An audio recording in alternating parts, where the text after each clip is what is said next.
ఓం శ్రీమాత్రే నమః. గురుభ్యో నమః. మాఘపురాణం 6వ అధ్యాయము. కప్ప రూపమును విడిచిన స్త్రీ పూర్వకథ. మునిశ్రేష్ఠ, నా వృత్తాంతమును తెలియజేయుదును గాన ఆలకింపుము.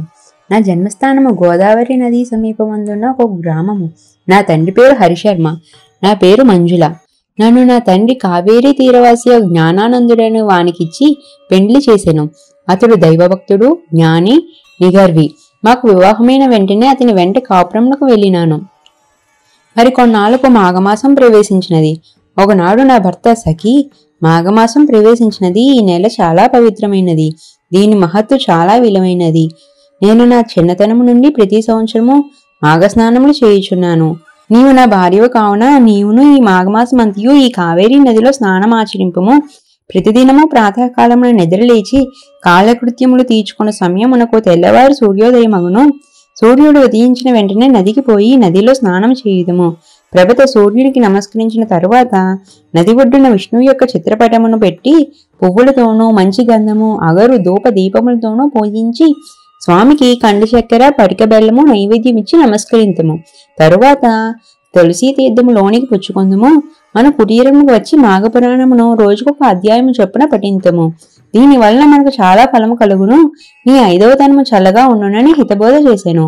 నేను అతని మాటలు వినిపించుకోక రుసరుసలాడి అతనిని నీచంగా చూసితిని. నా భర్త చాలా శాంత స్వరూపుడు అయినను నేను హద్దు మీరి మాట్లాడుచే అతని కోపం వచ్చి, ఓసి మూర్ఖురాలా, నా ఇంటికి వచ్చి నా వంశమును ఉద్ధరిస్తావనుకున్నాను. ఎంత దైవద్వేషిని అని నాకు తెలియదు. నీవిక నాతో ఉండదకు. మాఘమాస వ్రతము నీకెంత నీచంగా కనిపించినదా? అదే నీ పాపముకు నిన్ను శిక్షించును. కాని మగని మాటకు మారాడిన ఫలితముగా కృష్ణానది తీరమందున్న రావి చెట్టు త్వరలో మండోకమువై పడి ఉందుగాక నన్ను శపించును. అమ్మాయి, భయపడకము. నీకు ఈ శాపం కలిగి 1000 ఏండ్లు పైగా అయినది. ఇంతకాలము నీవు అనేక కష్టములు పడి జీవించినావు. నీ భర్తయుని ఏకాంతంగా చాలా కాలం జీవించి హరినామ సంకీర్తన చేయుచు మృతుడయ్యను. అతడిప్పుడు వైకుంఠములో నున్నాడు. నీవు నీ పతి మాటలు వినందున ఎంత కష్టపడినావో తెలిసినది కదా. మాఘమాస ప్రభావము అసామాన్యమైనది. సకల సౌభాగ్యములు, పుత్ర సంతతి, ఆరోగ్యము కలుగుటే కాక మోక్షసాధనము కూడా. నీకు ఈ మాఘమాస వ్రతం మించిన మరి ఒక వ్రతము లేదు. విష్ణుమూర్తికి ప్రీతి అయినది వ్రతము. నీ భర్త దూరదృష్టి కలజ్ఞాని. అతని గుణగణాలకు అందరూ సంతసించడివారు.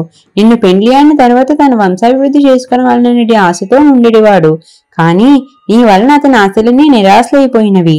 నీ మూర్ఖత్వం వలన నీ భర్తకు కోపం కలిగి నిన్ను శపించవలసి వచ్చెను. నిన్ను నీళ్ళలో స్నానం చేయమన్నాడు. నీవు చేయనన్నావు. అందువలన నీకు నీరు దొరకకుండా చెట్టు త్వరలో జీవించమని శపించాడు. ఈ దినమున దైవ నిర్ణయంచి నీవు నా సమక్షంలో పడినందున నీ భర్త శాపం ప్రకారం మరలా నీ నిజ రూపమును పొందగలిగినావు.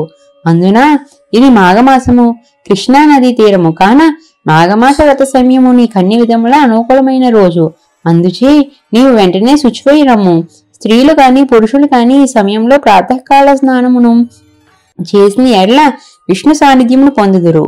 ఎవరైనా తెలిసి కాని తెలియక కాని మాఘశుద్ధ సప్తమి, దశమి, పౌర్ణమి యందును పాడ్యమి రోజులను నదీ స్నానం ఆచరించిన ఎడల వారి పాపములు నశించును.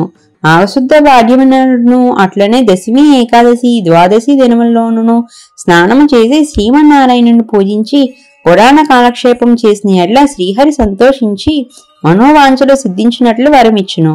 భక్తి శ్రద్ధలతో మాఘపురాణం వినినా మోక్షప్రాప్తి కలుగును అని గౌతమముని ఆమెతో చెప్పినట్లుగా మహేశ్వరుడు పార్వతితో ఈ కథ చెప్పెను. ఇంతటితో మాఘపురాణం 6వ అధ్యాయం సంపూర్ణము. ఇంకా మరెన్నో పురాణాలు, ఇతిహాసాలు తెలుసుకోవడం కోసం మా ఛానల్ని సబ్స్క్రైబ్ చేసుకోండి.